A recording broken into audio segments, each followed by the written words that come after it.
Yo, what's up guys? This is a metal stud project. No welding, no grinder, mini store. Yan po. Ang ginamit namin dito is mga material is metal stud. Tapos yung C-Parlin, yan yung ginugunting namin. Yan yung pinakamanipis na metal stud. Ay no, C-Parlin pala. Pinakamanipis na C-Parlin. Yan, so 20 feet po yan. Ang project namin is 8 yung taas, yung sa harap, 7 naman yung baba. Tapos ang lapad nun is 7 by 8 din. Yan, so parang siyang square na store. Tapos gumamit din kami sa front ng metal matting ba yung metal matting. Tsaka yung pang dikit namin, pang gilid, mga ganyan didikitan ng dingding is metal stud naman. Yan po, nagunting namin, gilid-gilid lang, tapos puputulin namin, isiswing na lang namin kasi wala kaming gamit na grinder dito. Yan, no grinder, no welding po yung gagawin namin na project. Yan, so dinikit lang namin ng tawag doon, blind rivets. Yan, tsaka yan, buti na lang may C-clamp kami, at least hindi gumalaw. So inuna namin dito ay yung unang side. Yan, sa right side, left side pala, left side. Yan, binutasan muna, tapos lagyan ng rivets. Yan, so ang design ng na to store is yung binubuhat para mailipat-lipat. Yan, inangat po namin yan sa side na kabila dahil para hindi abutin ng tubig. Pero yung plywood is siyempre pag maulan, 'di ba? Maabot ng tubig 'yun, yung tubig ulan. Kalawangin agad yung kanyang mga brace. Tapos yan po, yan yung taas niya, parang 5 lang ata yan. 5 cm. Tapos yung dingding naman niya is lalapat diyan sa pinakadulo ng bakal. Yung likod nito is na-decide nila na nagamit sila ng liso. So yung along, yung super along, yan po yung kanyang pagdidikit. So wala kang welding. Yan, tapos na namin yung unang side, kung saan yan, yung sa left side. Yan, nilagay na rin namin dito, na rin namin dinikit yung kanyang sidings. So ang paglalapat ng plywood nito is pahiga, para hindi maksaya sa bakal. 40 po yung spacing ng 40 yung nilagay namin. So tayo talaga. So ang taas yan is 8 feet. So sakto yung dalawang plywood na pahiga. Slant na lang sa dulo. Yan, tapos na yung siding sa kabila. So susunod naman namin itong sa right side kung saan andito yung pinto. So yung spacing niya is 40, tapos siyempre maiba ng konti yung paglalagay ng pinto na 60. Yan, so itong kabilang side pala is nakalimutan namin lagyan yung paglalagyan ng bubong. Yan yung sa una, yung itong pangalang nagawa namin, meron na nailagay na namin agad yan sa paslanting. Tapos lalagay yung bubong para tumulo yung tubig. So nagbaba kami dyan ng dos yung baba. Yan, so didikit na namin yung kanyang sa bandang taas, dahil sa kabilang side di pa namin pala na blind rivets. Medyo matigas tong C-Parlin dahil ito yung pinakamanipis, matigas pa rin, makapal, ang hirap guntingin guys. Yan, so sa kabilang side naman minsanan yung pag namin ng blind rivets kasi tapos na namin yung kabilang side. Ito naman buo, lahat ng to is blind rivet tsaka sukat. Importante dito guys, sukat, para hindi siya gumalaw. Yan, ito ang napili namin gamiting material dahil mas mahal yung good lumber. Kung magkuko lumber ka naman, hindi masyadong tatagal. So ito, pinturahan mo lang ng primer, matibay na to, matagal na taon ang gugugulin nito bago masira. Yung kagandaan nito, medyo magaan pa kaysa sa good lumber.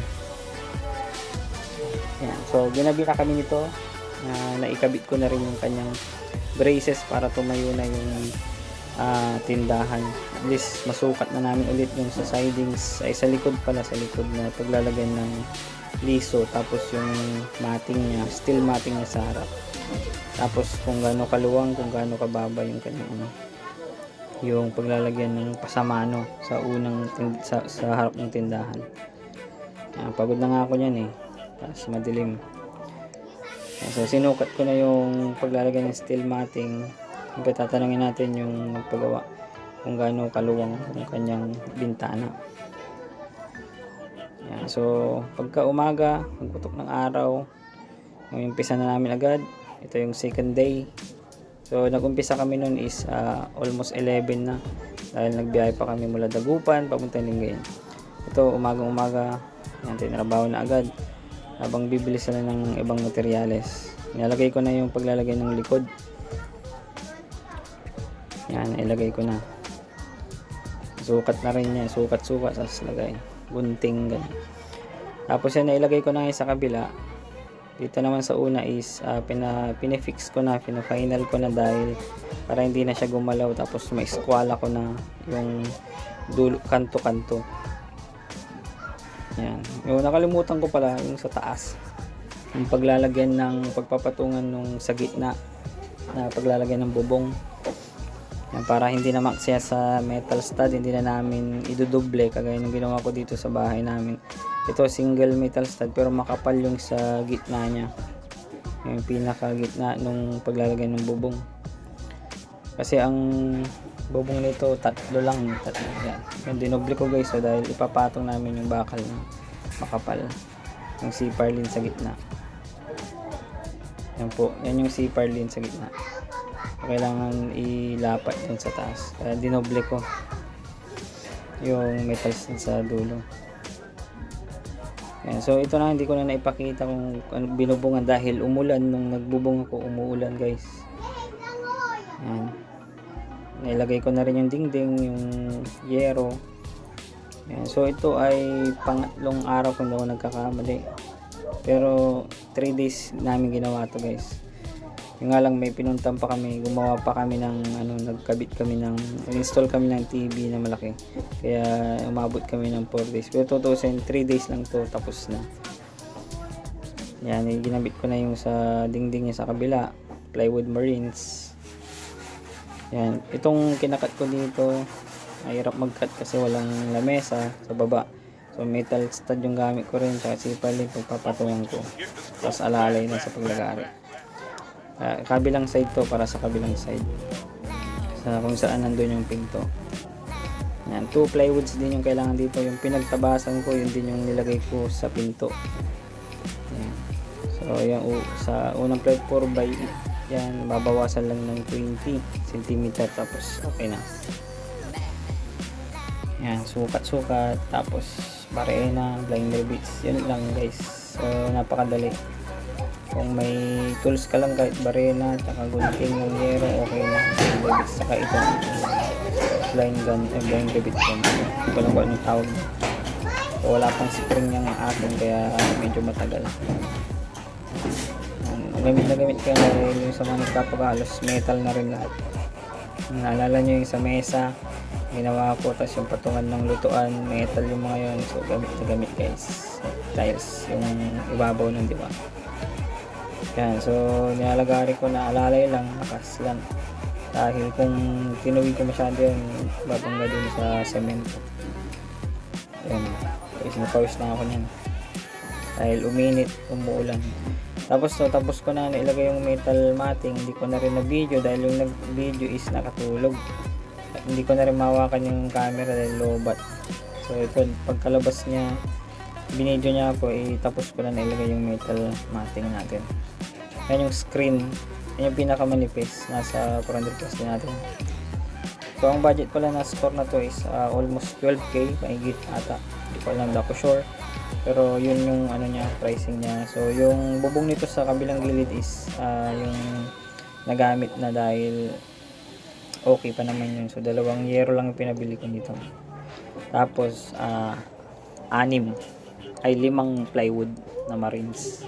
Tapos 2 4x8 na liso sa likod. Yung pinang-ipit ko na rin dito is yung plywood marines, dahil yung nga sinagad para sasagad dun sa yero para hindi pumasok yung mga bulilit o daga. Yan po. So medyo mahirap mag ano dito, kaya mas mahaba yung blind rivets mo, yung 38 by 3/4 ba ata yun. Yun, mahaba yung rivets para umabot dun sa bakal.